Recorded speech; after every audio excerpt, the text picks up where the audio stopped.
और आगे सुंदर कथा जिसमें आज भगवान शंकर ने योगी का भेष बनाया है और भगवान शंकर ध्यान में है।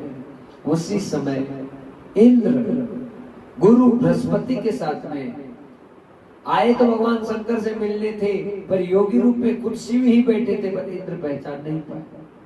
और इंद्र जो है अपने घमंड में चूर है और योगी राज के साथ में गलत बर्ताव करने लगे।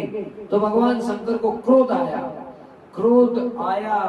इंद्र जैसे ही योगी राज मतलब खुद शंकर के ऊपर कुछ मतलब हमला करने लगा तो भगवान शंकर के नेत्र लाल हो गए। और यहाँ इंद्र तो पहचान नहीं सका, पर गुरुजी बृहस्पति जी हाथों हाथ पहचान के शंकर है, शिव क्षमा करो क्षमा करो क्षमा करो। इंद्र घबरा गया, अरे महाराज मैं तो पहचान नहीं पाया, आप तो भोलेनाथ हैं। अरे नाथ मुझसे गलती हो गई बृहस्पति जी कह रहे लंबा हो जाए भस्म कर देंगे तुमको।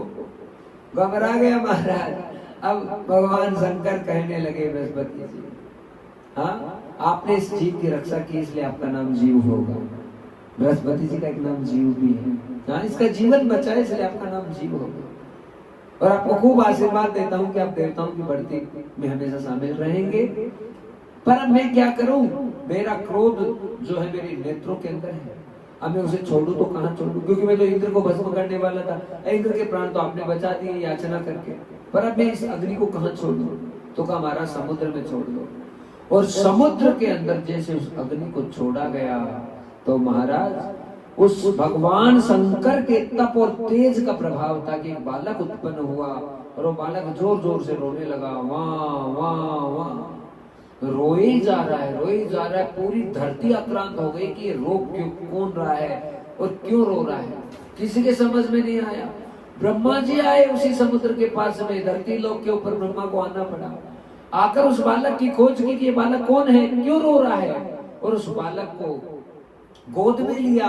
समुद्र को पूछा कि समुद्र देवता कहाँ से आए। कहा महाराज गंगा सागर के तट पर मिला, पर किसका बालक है कैसा बालक हम नहीं जानते। आज उसी बालक ने ब्रह्मा जी का गला पकड़ लिया और गले को दबाने लगे तो ब्रह्मा जी की आंखों से जल बहने लगा।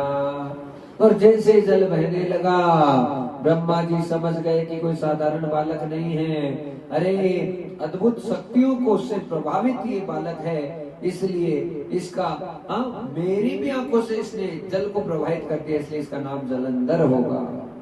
और महाराज वो ही बालक जलंधर जो छोटी अवस्था में एकदम जवान हो गया। अद्भुत तप है, अद्भुत साधना है उस जलंधर की, और उसकी शक्ति का